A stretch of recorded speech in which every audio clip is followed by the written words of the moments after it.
Bismillahirrahmanirrahim. Assalamualaikum warahmatullahi wabarakatuh.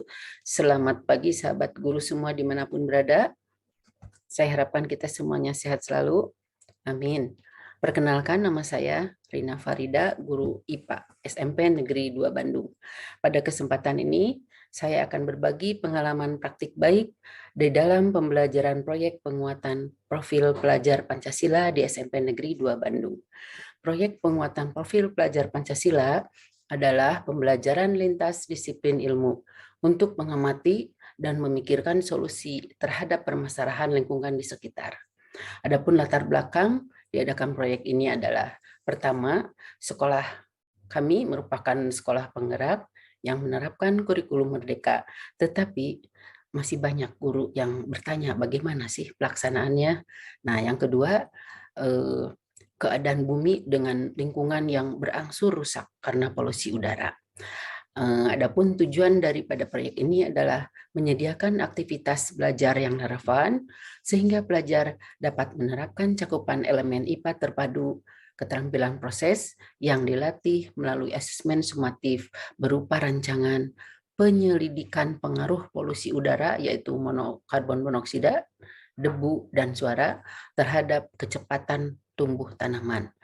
Kemudian memilih tanaman yang bermanfaat terkait zat yang terkandung dan mengolah data dalam bentuk tabel dan grafik.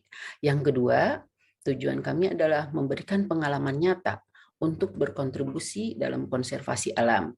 Dan yang ketiga, menguatkan keenam dimensi profil pelajar Pancasila, yaitu melatih pelajar untuk bertakwa kepada Tuhan Yang Maha Esa, berpikir kritis secara imajinatif, kemudian bekerja sama atau bergotong royong, kreatif, dan mandiri. Kemudian langkah-langkah yang kami lakukan adalah, pertama, merencanakan proyek, yaitu kami berdiskusi antara kepala sekolah, para PKS, semua mata pelajaran yang berkolaborasi pada proyek ini, yaitu IPA, IPS, dan Matematika di kelas 7, terkait kegiatan yang akan dilaksanakan. Kemudian dalam hal perencanaan, merancang alokasi waktu, disepakati dilaksanakan itu di semester 2 selama 3 bulan. Kemudian membentuk tim fasilitasi proyek, yaitu 6 guru terdiri dari 2 orang guru IPA, 2 orang guru IPS, dan 2 guru matematika.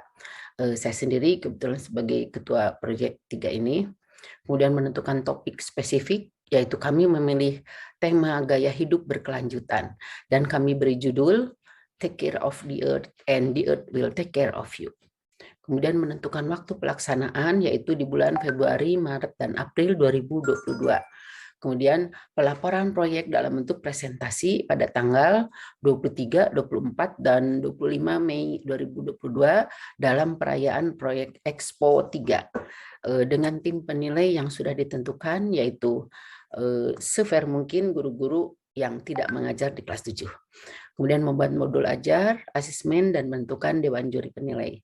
Tidak lupa kami melakukan juga sosialisasi kepada komite sekolah dan koordinator kelas semua kelas 7 terkait dukungan para komite dan orang tua baik secara moral maupun material. Kemudian langkah kedua yaitu pelaksanaan proyek.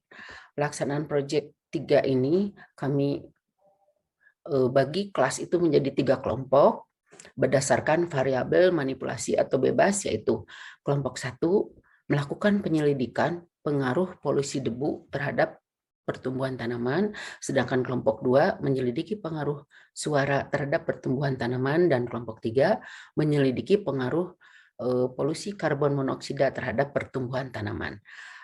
Langkah berikutnya, pelajar melakukan penyelidikan dengan cara mengukur pertumbuhan tanaman yang ditulis dalam tabel dan dilaporkan nanti setiap pertengahan bulan kepada koordinator kelasnya.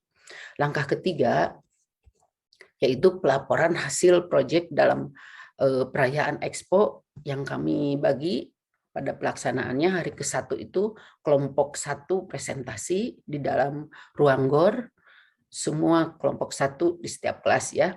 Kemudian kelompok 2 itu booth di luar atau selasar gedung. Kemudian kelompok 3 melakukan voting atau pengambilan suara di kelas masing-masing sambil menonton yang presentasi di GOR tersebut melalui Zoom secara live streaming. Kemudian kami melakukan asesmen formatif yang dilakukan oleh guru koordinator kelas secara berkala dan berkelanjutan selama proyek berlangsung. Kemudian asesmen sumatif presentasi pada waktu ekspo untuk mengukur apakah pelajar sudah mengembangkan kompetensi capaian elemen dari keenam dimensi pelajar Pancasila tersebut. Kemudian yang kelima, evaluasi proyek, yaitu evaluasi bersifat menyeluruh, melibatkan pelajar dengan berfokus pada proses. Hasil penilaian dalam bentuk kualitatif, yaitu belum berkembang atau BB, mulai berkembang atau MB, berkembang sesuai harapan yaitu BSH, dan sangat berkembang atau SB.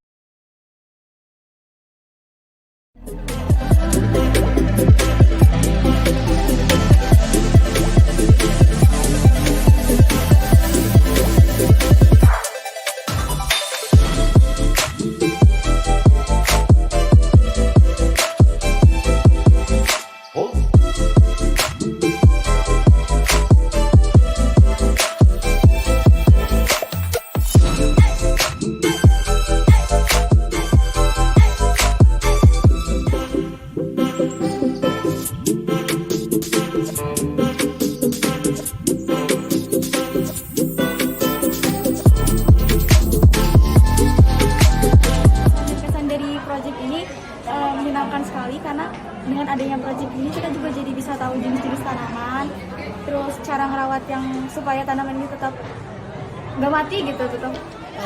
Menurut saya proyek yang dilaksanakan ini di SMP 2 ini sangat bermanfaat khususnya bagi anak-anak ya. Untuk proyek 3 ini yang saya lihat mereka bisa mengaplikasikan apa yang mereka pelajari misalnya dalam bidang pelajaran matematika. Jadi mereka tahu gitu aplikasinya misalnya membuat diagram itu dalam kehidupan sehari apa sih buat apa gitu kan. Ternyata mereka jadi tahu dengan adanya pengolahan data mereka olah itu bisa mereka buat ininya. Terus mereka juga bisa belajar bekerja sama.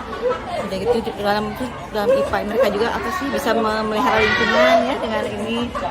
Menurut saya itu sih banyak manfaat yang diperoleh. Mereka bisa lebih kompak, bisa menyelesaikan masalah yang saya lihat sesuai dengan tujuan pelajaran. Proyek ini berjalan dengan sangat luar biasa.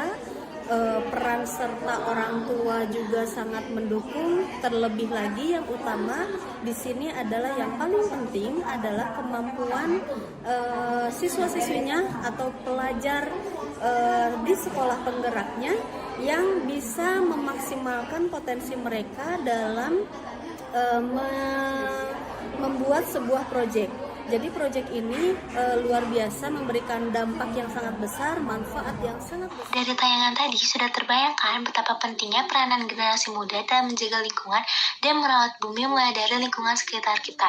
Semoga penelitian kami memberikan kontribusi dan solusi terhadap perubahan iklim global yang terjadi saat ini, walaupun mungkin hanya setitik buih di lautan. Terima kasih, bravo! Demikian best practice yang kami lakukan, semoga bermanfaat. Terima kasih. Wassalamualaikum warahmatullahi wabarakatuh.